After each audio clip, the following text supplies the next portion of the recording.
Have you ever felt a pull inside you that refuses to let you settle? A silent knowing that your life was never meant to blend into the patterns of this world. That you walk differently, think differently, and carry a fire that cannot be explained. This is not an accident, and it is not your imagination. It is the echo of eternity calling your name. You are not lost. You are not overlooked. You are being summoned. The scriptures in Revelation chapter 7 and chapter 14 speak of a remnant, 144,000 souls, sealed, chosen, set apart by God Himself for a mission so sacred that the world cannot even comprehend it. And if these words stir something deep in you, if they ignite a flame you cannot deny, then understand this clearly. You are not here by chance. You are here because this message is your confirmation. Heaven is about to uncover the 7 crucial duties that define the journey of the chosen ones. Duties that are not suggestions, but divine mandates whispered from the throne into the hearts of those marked before the foundation of the world. Stay with me, because what you are about to hear will not only awaken your spirit, it will unlock pieces of yourself you didn't even know were waiting to rise. And before we begin, seal your agreement with heaven. Like this video, subscribe if you haven't yet, and comment 99 below. Why 99? Because it represents the shepherd who leaves the 99 to seek the one. And today, heaven has come seeking you. This is your sign. This is your moment. And it begins now. The very first duty of the 144,000 is not about standing on a stage or shouting from rooftops. It is something far more profound, far more invisible, yet infinitely more powerful. It is the call to anchor the light in the midst of overwhelming darkness. You see, when a chosen one enters a room, they don't need to announce themselves. They don't need to prove their worth. Their very presence speaks. The atmosphere bends. The energy shifts. People may not understand why they suddenly feel uneasy, exposed, or even comforted when you arrive. But the unseen realms know exactly why. Darkness recognizes your flame, and it trembles. And yet, this is why the chosen are often met with strange resistance, mockery, isolation, rejection without cause. You wonder why so many turned their backs on you, why doors slammed shut in your face, why even your own family couldn't fully accept you. It was never about you. It was about the light you carry, a light so ancient, so pure, that it threatens every shadow around it. The enemy cannot extinguish it, so he tries to surround you with pain, confusion, and loneliness, hoping you'll question your worth. But here is the truth. You were never abandoned. You were strategically placed. Some of you were born into broken families, not as punishment, but as positioning. Others were sent into environments so spiritually asleep that your very existence became a silent alarm clock, shaking atmospheres awake. You have been planted in hostile territory because you are not fragile. You are God's torch in the night. Your life itself is proof that no amount of darkness can overpower even the smallest spark of divine fire. Anchoring the light is not about perfection.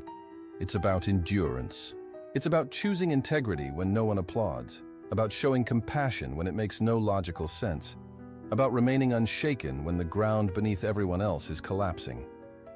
This is why chosen ones often walk a road others cannot comprehend. You are not here to blend in. You are here to disrupt, to shift, to hold. And listen carefully. Your light is not just for you. Entire territories depend on your flame.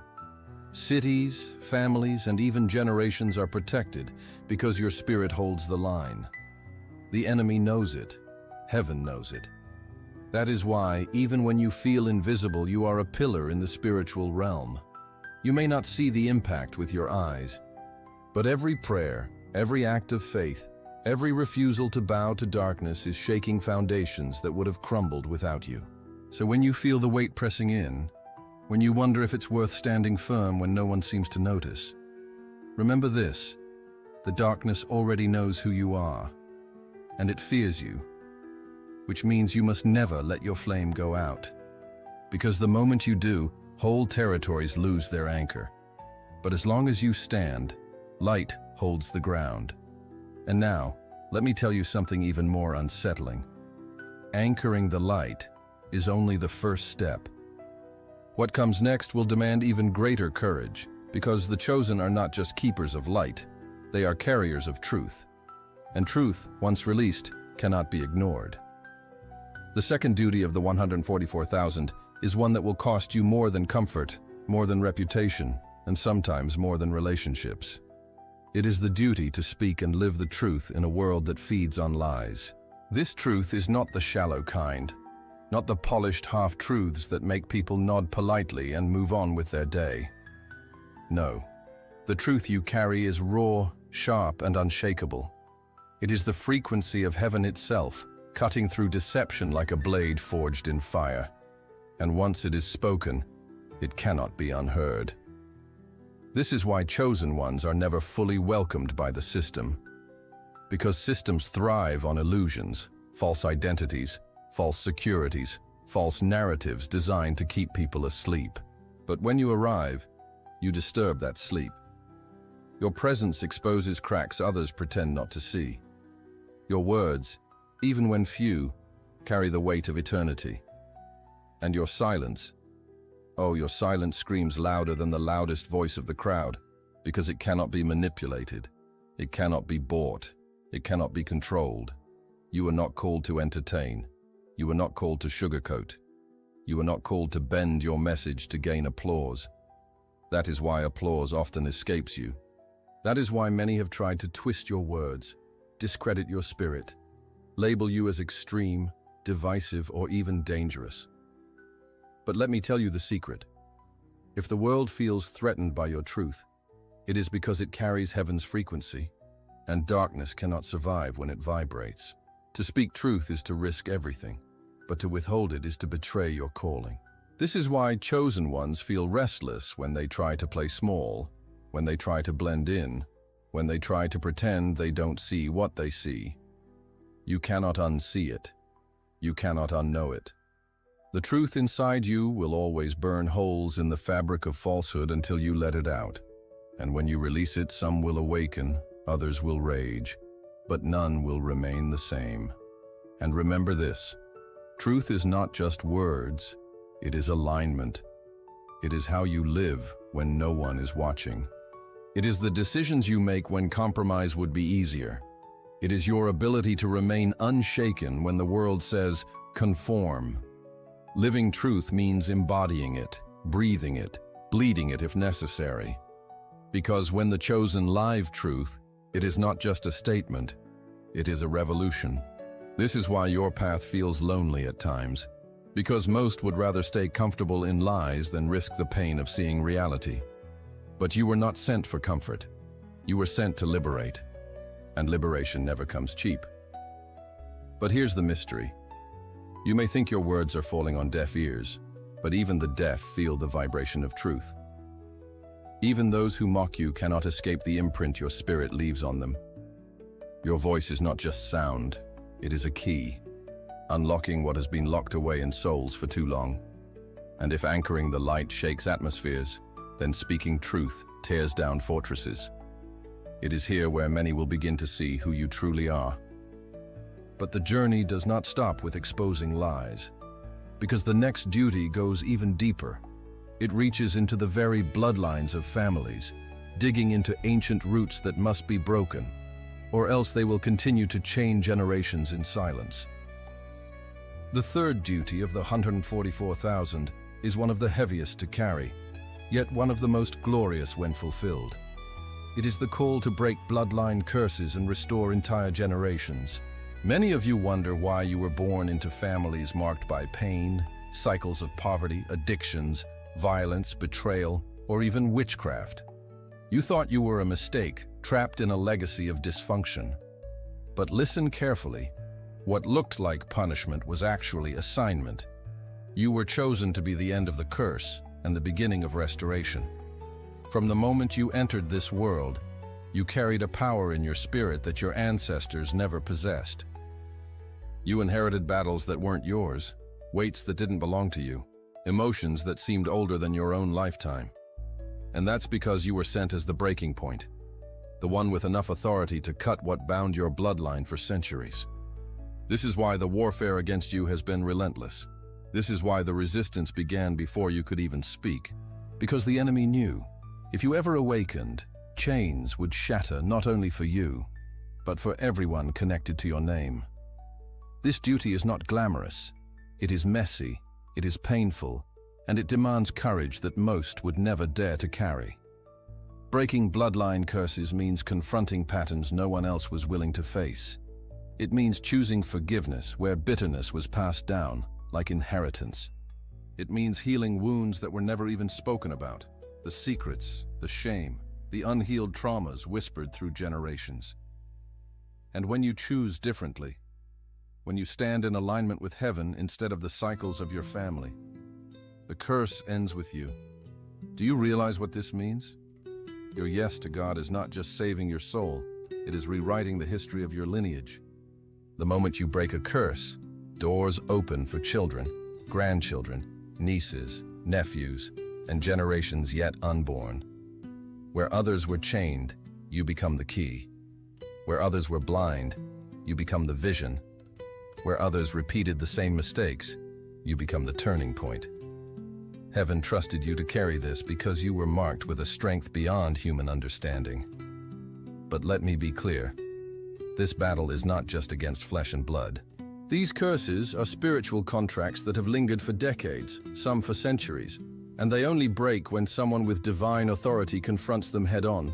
That someone is you. This is why your spirit has always felt older than your years. This is why you've been drawn to prayers, to warfare, to mysteries others ignore.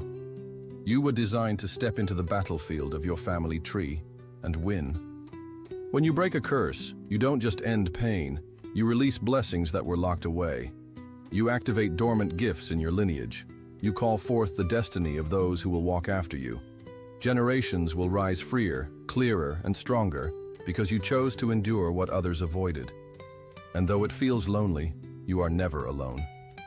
Heaven is with you in every confrontation, every prayer, every tear. And here is the revelation. The enemy has tried to convince you that you are cursed. But the truth is, you were never cursed. You were chosen to confront the curse. That's why it couldn't destroy you.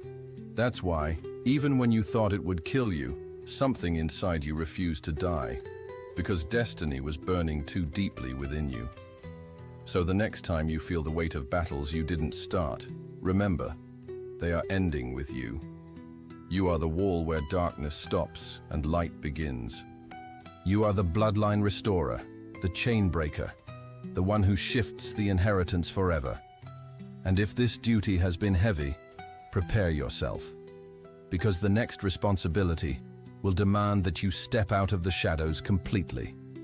It is about rising in spiritual authority, and no longer walking as a victim, but as a warrior armed with heaven's power.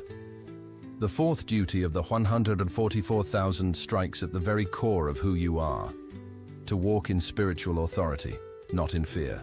And yet, too many chosen ones live as though they are powerless, trapped in the mindset of victims when in reality, they were anointed to be warriors.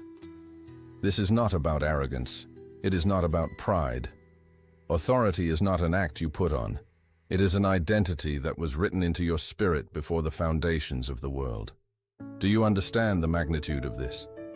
When you speak, heaven does not treat your words as casual noise.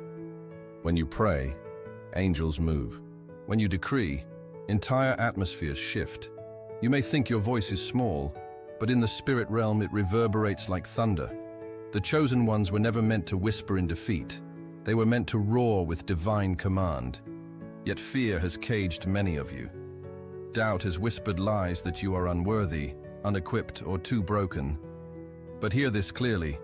Authority was not given to you because you were perfect. It was given because you were chosen. And this is the season to stop hiding. No more shrinking back.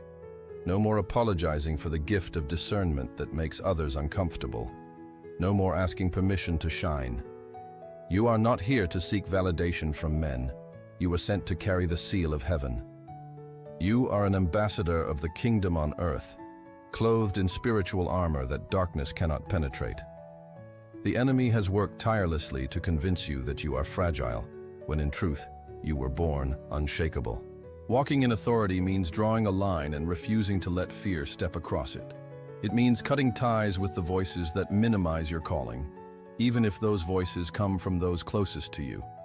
It means declaring over your home, your family, your territory, "This ground belongs to the Lord," and watching as the unseen bows to that decree.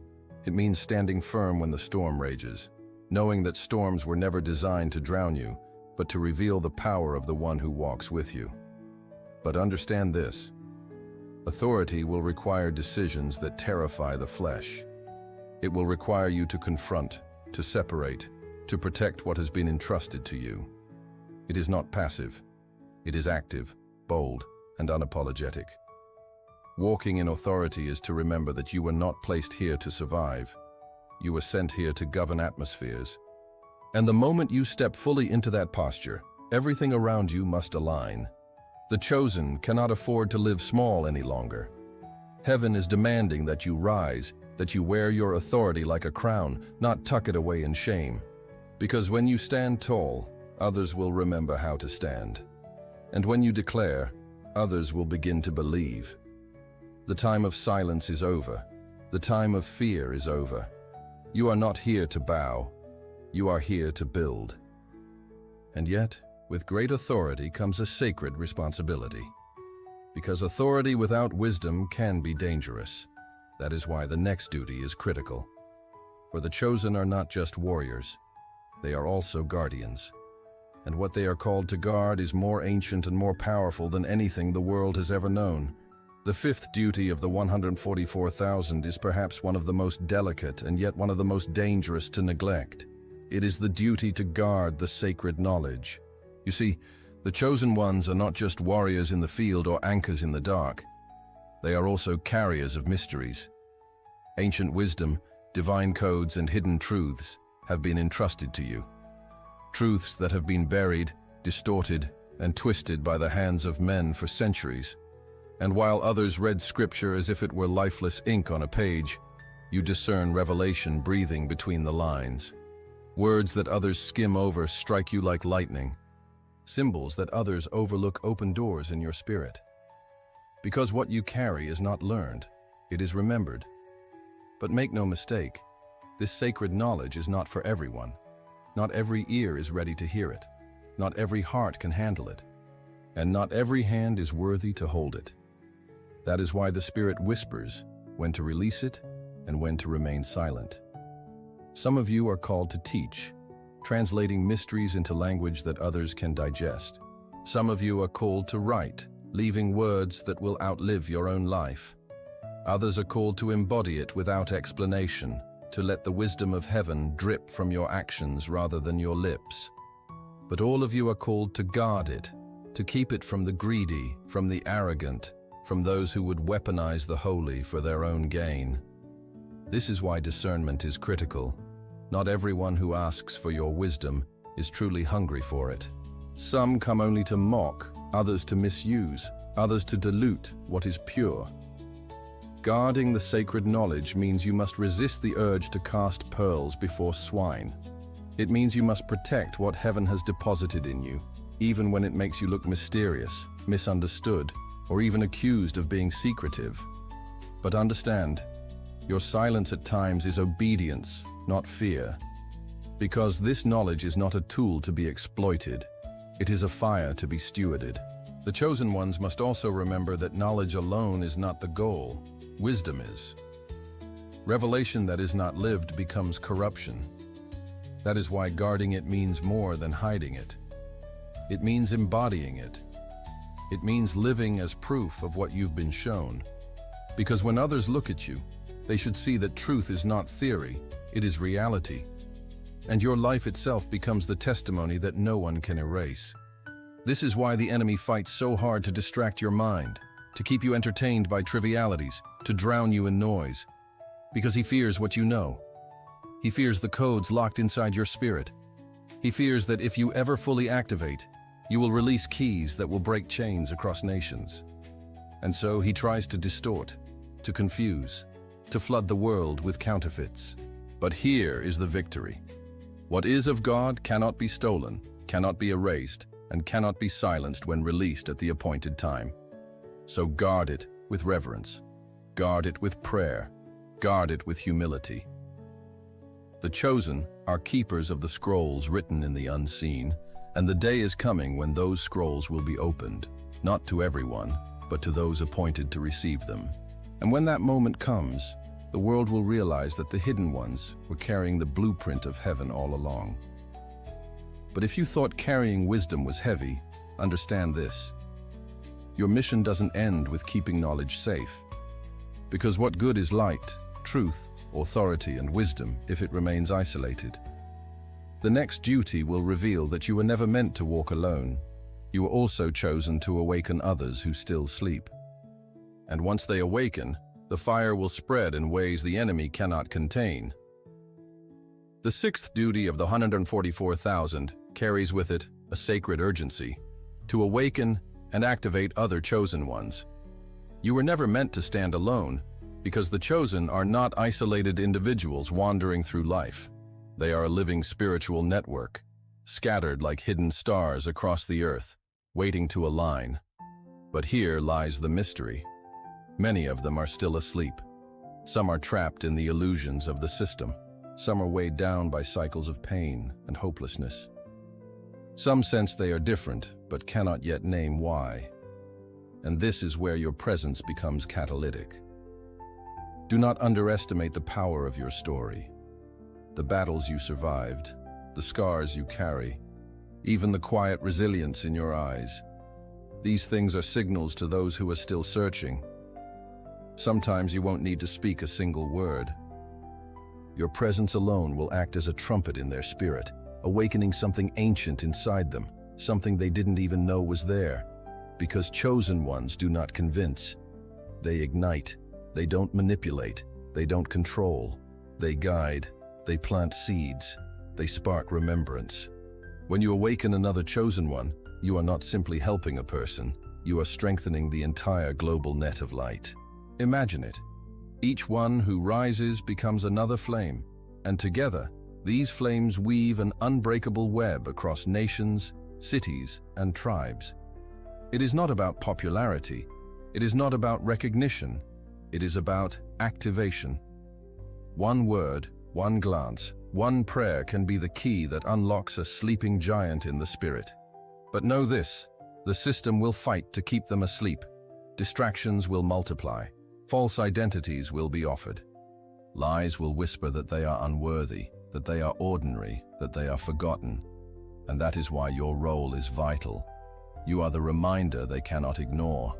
When you share your truth, when you carry your light unapologetically, when you dare to walk boldly in your authority, you become the mirror that forces them to see themselves. You are proof that they are not crazy, not broken, not alone. They are chosen too. Every activation strengthens the grid.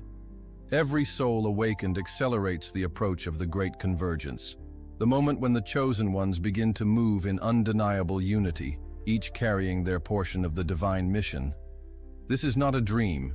It is already unfolding. The question is, will you step into your duty and call forth those who are still silent? Because here is the revelation. It only takes one awakened flame to set an entire forest ablaze. And once that fire spreads, there is no going back. But this fire is not destruction. It is purification. It is transformation. It is preparation for what comes next. And what comes next is not about individuals. It is not about isolated victories. The final duty calls for something even greater, something that will sustain the very frequency of heaven on earth. And once you hear it, you will understand why all the battles, all the awakenings, and all the duties have been leading to this final mandate. The seventh and final duty of the 144,000 is the very foundation upon which all the others stand, to sustain the frequency of the new earth. This is not about mere survival in a collapsing world. It is about becoming the living vibration of heaven on earth, to hold steady the currents of love, justice, purity, and truth, even when chaos screams, even when fear rises like a flood, even when the old systems collapse all around you. Because the new earth is not just a distant promise, not merely a physical place. It is a consciousness, a state of alignment that is already breaking through. And you, chosen one, are the bridge between what was and what is coming. Every thought you allow, every word you release, every prayer you whisper carries a frequency. And those frequencies are not small. They reverberate through atmospheres, dismantling strongholds and birthing realities. This is why the chosen are called to discipline not just their actions, but their very inner world. Because when you remain constant, when you refuse to lower your vibration to match the panic of the crowd, you become an anchor for entire regions. Where others collapse, you remain unshaken. Where others give in to despair, you emanate hope. Your constancy becomes the ground upon which heaven itself can manifest. Sustaining the frequency of the new earth requires courage. It requires consistency when the storm howls, and faith when logic tells you to run. It means embodying peace while the world wages war. It means radiating joy while the atmosphere is heavy with sorrow. It means carrying truth when deception has become the global language. And this is why the weight of this duty feels relentless, because it is not a momentary assignment. It is a lifelong call. You are not holding the frequency for a day, but for an age. But here is the beauty. When you do this, you are not only sustaining yourself, you are opening portals for others. Your vibration becomes a lighthouse, guiding those who are drowning in fear. Your steadiness becomes a shelter where weary souls can rest. Your alignment becomes a signal to the unseen realms, declaring, "The new earth is here. It has begun, and I am holding the line." This is why you cannot afford to give up, even when exhaustion whispers, even when loneliness bites, even when doubt tries to crush you. Because your presence is not small. Your presence is not optional. Your presence is the very frequency through which heaven kisses earth. And when enough chosen ones sustain that vibration together, the new earth will no longer be a prophecy. It will be a reality unfolding before the eyes of humanity. So take this to heart. Every decision you make matters. Every emotion you choose to dwell in matters. Every prayer you release into the unseen matters. You are not simply living. You are sustaining the vibration of a new creation. And if this feels heavy, it is because it is holy. You are literally carrying the sound of the future. And yet, as powerful as this is, it leads us to the greatest truth of all, that all of these duties, every sacrifice, every fire, every awakening, have been preparing you for one climactic revelation. Because sustaining the frequency is not the end of the story, it is the doorway. And through that doorway lies the conclusion you've been waiting for, the moment that ties everything together and reveals why you were chosen for such a time as this. These 7 duties are not casual instructions. They are not options to consider. They are heaven's decrees, sealed into the very fabric of your being, entrusted only to the 144,000. If your spirit is trembling, if fire is rising in your chest, it is because eternity is confirming what you already knew. You are chosen, not by chance, not by bloodline, not by the approval of men. You were chosen by the highest, marked before time itself, set apart for this exact hour in history. You are not an accident. You are not replaceable. There is no one else who can carry what you carry. Your obedience has the power to shift entire bloodlines, entire nations, entire timelines. And this moment right now is proof that you were never ordinary. You are heaven's strategy, walking the earth. Do not shrink. Do not wait for another sign. God does not call the prepared. He prepares the chosen. And everything you have endured, every battle, every scar, every silent night of questioning has been the refining fire making you unshakable. You are the warrior the generations before you prayed would rise. You are the voice creation has been waiting to hear. You are the light the darkness could not extinguish. So here is the final call. Stand, declare, step into the fullness of your identity. The heavens are watching, the earth is groaning, and your spirit already knows. Your time is not tomorrow. Your time is not someday.